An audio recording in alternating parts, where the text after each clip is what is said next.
Good morning. A reflection on being still. For God alone my soul waits in stillness. From him comes my salvation. Psalm 62 verse 1. It was back in early March that I became aware of Tinnitus Week. I'd forgotten all about it until I came across the other day a meditation by John Eaton, which he'd entitled Secrets of Stillness. Tinnitus Week 2020 took place between the 3rd and the 9th of February. It caught my attention because I have constant ringing in my ears. Actually, that claim is not as straightforward as it may seem, because I can go for a week or more without hearing anything, and then something triggers it. I have a sleepless night or hard exercise, or someone says, listen to the silence. It's so quiet, it's so peaceful, and immediately my ears start to ring. I leave it to the philosopher or the psychologist to say whether it is truly constant or only exists when I can hear it. Tinnitus is an obstacle to silence.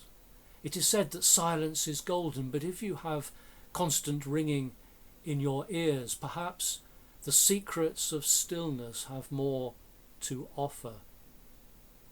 Poet R.S. Thomas wrote a lot about our longing for God and need for silence, the silence that echoes back to us.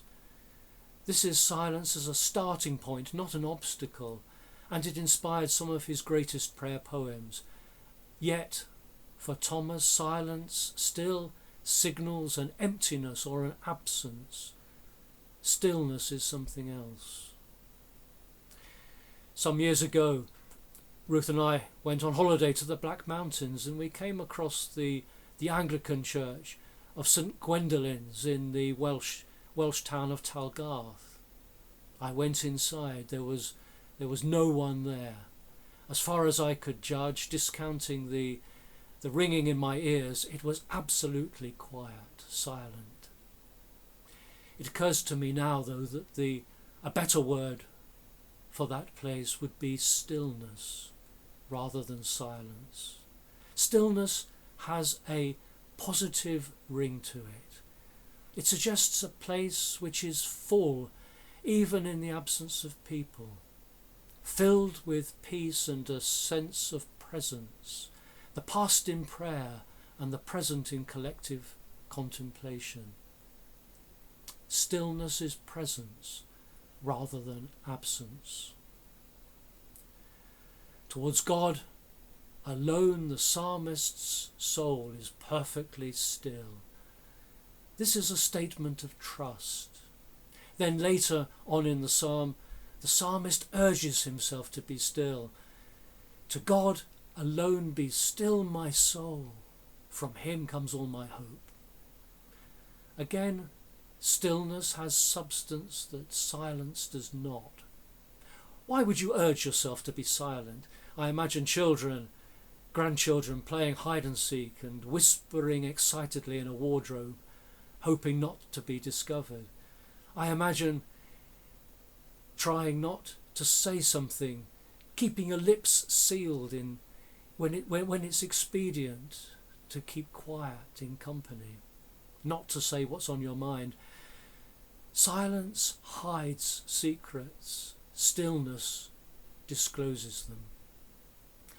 Of course, we can enjoy silence and stillness at the same time, but inner noise invades every silence, even on the remotest moor where there is not a breath of wind. You have with you this constant auditory companion you can't shake off.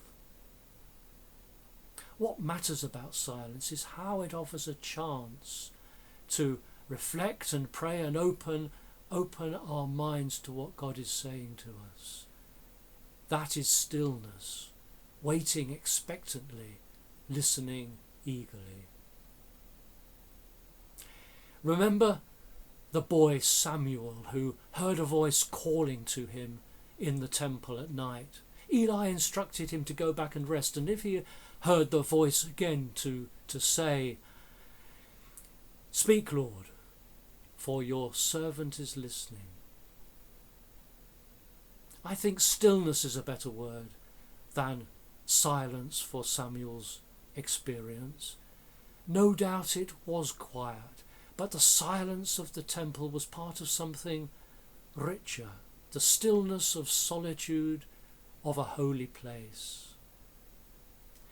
We know from the Gospels how Jesus liked to go off on his own to find a place of quiet and solitude, and that wasn't because he wanted to rest his ears. He would create a hole in space and time, a hole which he would fill with God's presence. That is a place of stillness. David Evans wrote these words, verse 3 of a familiar hymn: "Be still, for the power of the Lord is moving in this place. He comes to cleanse and heal, to minister his grace." Perhaps next year, if you hear that Tinnitus Week has come round again, make an opportunity to reflect on the riches that we seek in silence, to create a hole in space and time and to fill it with good things that we may call the secrets of stillness. Amen.